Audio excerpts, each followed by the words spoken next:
కలలు కనండి, వాటిని సాకారం చేసుకోండి అని యువతలో ఆత్మవిశ్వాసాన్ని నింపిన ఏపీజే అబ్దుల్ కలాం భారతదేశానికి 11వ రాష్ట్రపతి. 21వ శతాబ్దపు గొప్ప శాస్త్రవేత్తలలో ఒకరు.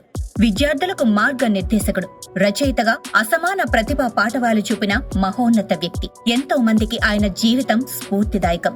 ఇక ఆయన ప్రసంగాలు యువతకు జీవిత పాఠాలు. మిస్సైల్ మ్యాన్ గా భారత సాంకేతిక సామర్థ్యాన్ని ప్రపంచానికి చాటి చెప్పిన అసామాన్య ప్రజ్ఞాశాలి. రామేశ్వరం నుంచి రాష్ట్రపతి భవన్ వరకు, పేపర్ బాయ్ నుంచి ప్రెసిడెంట్ వరకు సాగిన ఆయన జీవన ప్రస్థానం యువతరానికి స్ఫూర్తిదాయకం. అటువంటి మహోన్నత వ్యక్తి జన్మించి ఈ ఆగస్టు 15 నాటికి 91 సంవత్సరాలు పూర్తవుతుంది. ఈ సందర్భంగా ఆయన గురించి ఇప్పుడు తెలుసుకునే ప్రయత్నం చేద్దాం.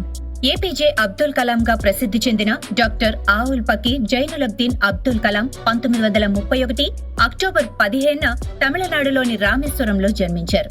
ఇతని తల్లిదండ్రులు జైనులబ్దీన్, అషియమ్మ పేద కుటుంబం కావడంతో కుటుంబ అవసరాల కోసం కలాం చిన్న వయసులోనే పనిచేయటం ప్రారంభించారు.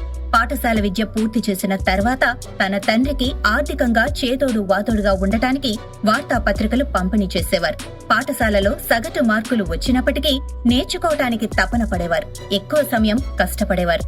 రామనాథపురం స్క్వాడ్స్ మెట్రికులేషన్ స్కూల్లో తన పాఠశాల విద్య పూర్తి చేశాక కలాం తిరుచురాపల్లిలోని సెయింట్ జోసెఫ్స్ కళాశాలలో చేరి 1954లో భౌతిక శాస్త్రంలో, మెడ్రాస్ ఇన్స్టిట్యూట్ ఆఫ్ టెక్నాలజీ నుంచి ఏరోనాటికల్ ఇంజనీరింగ్ లో పట్టా పొందారు. Kalam defence research and development organisation వారి ఏరోనాటికల్ డెవలప్మెంట్ ఎస్టాబ్లిష్మెంట్ లో శాస్త్రవేత్తగా చేరారు.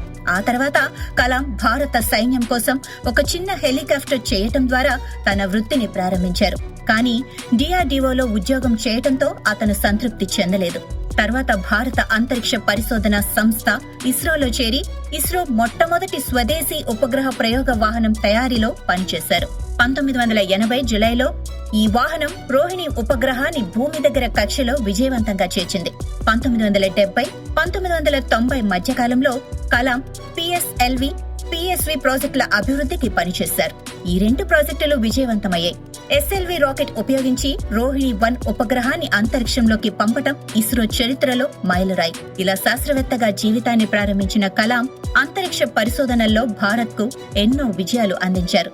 అగ్ని, పృథ్వీ వంటి ఎన్నో మిసైల్స్ ఆయన ఆధ్వర్యంలోనే నింగిలోకి దూసుకెళ్లాయి.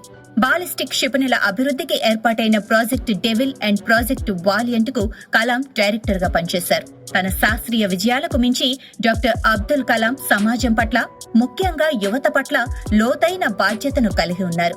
దేశం యొక్క పురోగతి మరియు అభివృద్ధి దాని యువత శక్తితో నేరుగా ముడిపడి ఉన్నాయని అతను దృఢంగా విశ్వసించారు.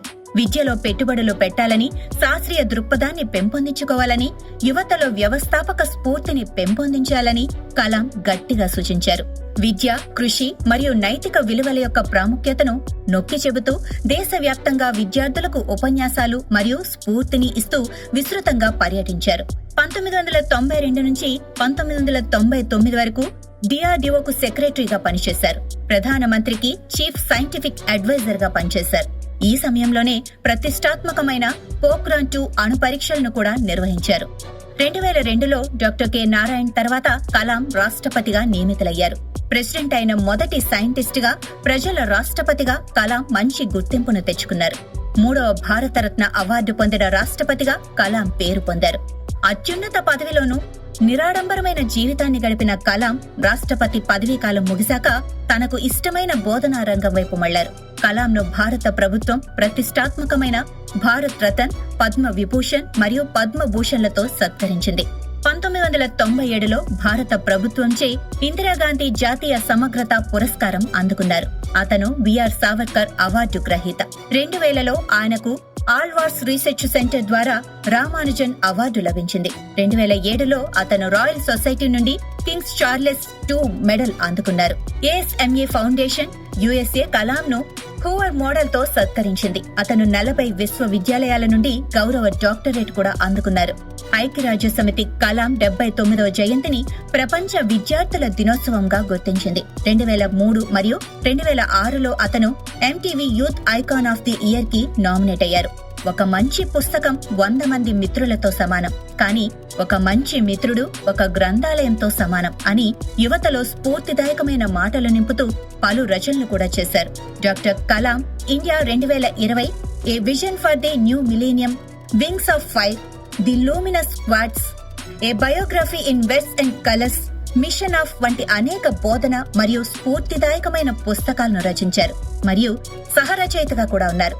భారతదేశం, భారతీయ యువతకు సంబంధించిన ఒక vision, you are born to blossom, ignited minds, unleashing the power in India, guiding souls, స్ఫూర్తిదాయకమైన ఆలోచనలు, turning points, a journey through challenges, transcendence, నా ఆధ్యాత్మిక అనుభవాలు, beyond 2020, a vision for tomorrow's India మొదలైనవి కలాం నుండి జాలువారిన రచనలు.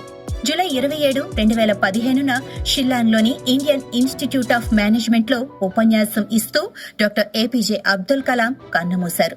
అతని ఆకస్మిక మరణానికి ప్రపంచవ్యాప్తంగా మిలియన్ల మంది సంతాపం వ్యక్తం చేశారు. కలాంను ఈ భారతావని కోల్పోవటం తీవ్రమైన లోటుగా భావించింది.